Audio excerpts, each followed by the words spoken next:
अलमिरसाद ने सख्त चेतावनी देते हुए ये कहा कि पाकिस्तान की सरकार ने बलूचिस्तान की लंबे समय से चली आ रही शिकायतों को दरकिनार किया। रिपोर्ट में यह कहा गया कि दशकों से बलूचिस्तान ने पाकिस्तान सरकार के हाथों महत्वपूर्ण आर्थिक, राजनीतिक और सामाजिक कठिनाइयों को झेला। क्षेत्रीय असंतोष में कई फैक्टर्स शामिल हैं और इसमें यह भी बताया गया कि पाकिस्तान की सरकार ने बलूचिस्तान में आर्थिक शोषण किया और इसने यह भी लिखा कि पाकिस्तान में सबसे ज्यादा संसाधन संपन्न प्रांत होने के बावजूद बलूचिस्तान प्राकृतिक संपदा का मुख्य रूप से केंद्र सरकार और अन्य प्रांतों के लाभ के लिए दोहन इसका किया जाता। स्थानीय आबादी को सुविधाओं के साथ नहीं चलने दिया जाता, उससे वंचित रखा जाता है। और अलमिरसाद ने यह भी लिखा है कि बलूच कार्यकर्ता, छात्रों और नागरिकों को निशाना बनाकर उन्हें गायब किया जा रहा है। अंतर्राष्ट्रीय मानवाधिकार संगठनों ने भी इसकी निंदा की और इस व्यवस्थित दमन के बलूच लोगों के बीच अन्याय की ये जो भावना है इससे और बढ़ गई है। इसके अलावा पाकिस्तान की सेना की अंधाधुंध हत्याओं और भीषण बमबारी के चलते बलूच लोगों को हथियार उठाने के लिए मजबूर होना पड़ा।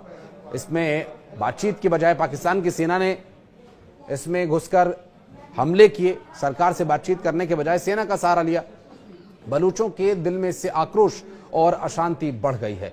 इसके बाद तालिबान की सरकारी मीडिया ने पाकिस्तान की सेना का मजाक उड़ाते हुए लिखा कि पाकिस्तान की सुरक्षा एजेंसी दुनिया के सबसे दुर्जेय खुफिया नेटवर्क में से एक है और दावा यह किया जाता है कि फिर भी इस तरह के हमलों का जारी रहना एक बुनियादी सवाल उठाता है कि आखिर ये हमले लगातार क्यों हो रहे हैं। दरअसल ये सब कुछ तालिबान की सरकारी मीडिया की तरफ से आरोप लगाए गए हैं। अब सच्चाई ये है कि संस्थाएं सुरक्षा देने के बजाय राजनीति में घुसी रहती हैं, ये असहमतियों का क्रूर दमन करती हैं और यही वजह है कि पाकिस्तान की सेना का फेल होने का लंबा इतिहास है। जो पाकिस्तान की सेना जफर एक्सप्रेस में मौजूद करीब 300 बंधकों की रिहाई की कोशिश कर रही थी, उन्हें बलूच लिबरेशन आर्मी यानी BLA ने बंधक बना लिया।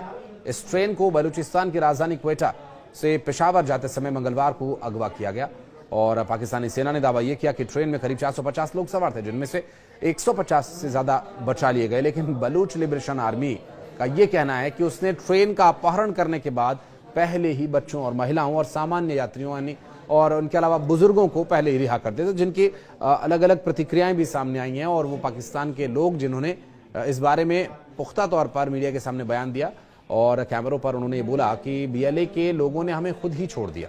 इस बीच BLA ने पाकिस्तान की सरकार को 48 घंटे का जो अल्टीमेटम दिया और कहा कि BLA कैदियों की अदला बदली के लिए वो तैयार है, लेकिन पाकिस्तान की सरकार की तरफ से अभी तक BLA से बातचीत को लेकर कोई बयान सामने नहीं आया। इस बीच 30 से ज्यादा पाकिस्तानी सैनिकों और 25 से ज्यादा BLA के लड़ाकों की मौत के दावे किए गए और हालांकि हम इस तरह की किसी दावे की पुष्टि नहीं करते हैं, लेकिन इस पूरे मामले में तालिबान के जो सरकारी मीडिया, जिसमें अलमिरसाद ने एक रिपोर्ट जारी करते हुए चेतावनी दी कि जाफर एक्सप्रेस पर हमला सिर्फ एक शुरुआत है।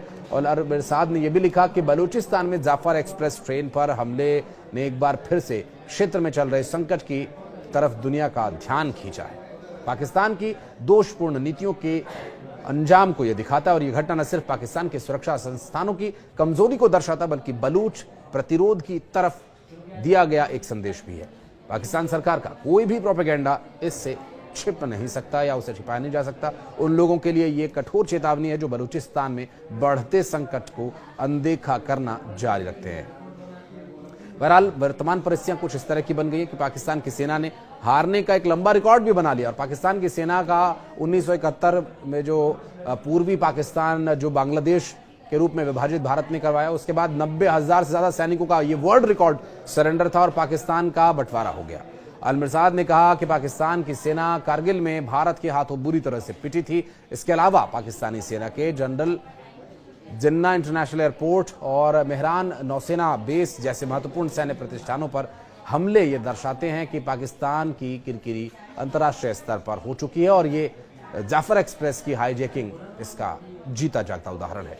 इस पूरे मामले को लेकर तालिबान की सरकारी मीडिया ने जो चेतावनी दी है कि अगर पाकिस्तान अपने इतिहास से सबक नहीं सीखता है तो भविष्य उनका अंधकारमय हो जाएगा। इस बारे में अगर आप कुछ कहना चाहते हैं तो कमेंट सेक्शन में हमें जरूर बताइएगा। धन्यवाद।